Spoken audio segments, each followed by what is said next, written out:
সন্দেশখালী যাওয়ার পথে বাসন্তী হাইওয়েতে রাজবাড়ী, সরবেরিয়া, আকঞ্জিপাড়া, মিনাখা সহ একাধিক জায়গায় এলাকার তৃণমূল কংগ্রেস নেতাকর্মীরা প্ল্যাকার্ড হাতে নিয়ে দাঁড়িয়ে পড়েন রাজ্যপাল সিবি আনন্দ বোসকে বিক্ষোভ প্রদর্শন করার জন্য। প্ল্যাকার্ডে লেখায় 100 দিনের বকেয়া 1000 টাকা, আবাস যোজনার বকেয়া টাকা, রান্নার গ্যাসের মূল্য বৃদ্ধি সহ একাধিক বিষয়। অবরোধ বিক্ষোভে বাসন্তী হাইওয়েতে রাজ্যপালের কনভয় বেশ কিছুক্ষণ আটকে পড়ে, যদিও তৎক্ষণাৎ পরিস্থিতি নিয়ন্ত্রণে আনার চেষ্টা করে এবং বিক্ষোভ অবরোধরত তৃণমূল কর্মী সমর্থকদের হাতিয়ে দিয়ে রাজ্যপাল সিবি আনন্দ বোসের কনভয় অবরোধ মুক্ত করে পুলিশ।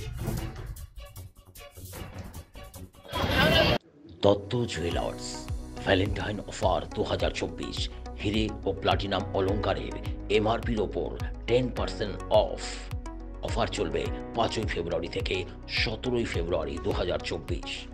স্বর্ণ শিল্পের শিল্পী Dutta jewellers, B S road, hotel V D building, Cooch Behar.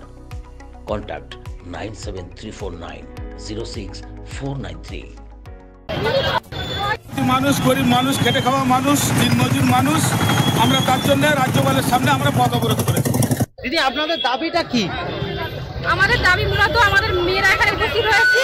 রাজ্য সরকারকে সমস্ত কিছু থেকে বঞ্চিত করছে কেন্দ্র সরকার। 100 দিনের টাকা থেকে শুরু করে আবাস যোজনার টাকা, আরো অনেক কিছু ক্ষেত্রে আমাদেরকে বঞ্চিত করছে। মেয়েরা যে বাড়িতে রান্না করছে, আমরা রাস্তায় নেমেছি, আমরা 100 দিনের কাজ করেছি, টাকা পাইনি।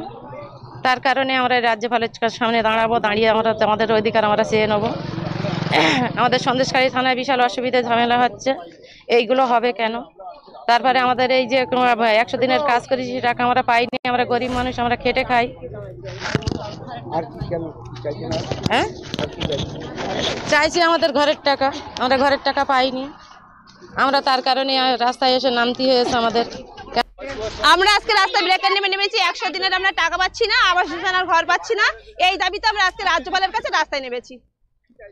আমাদের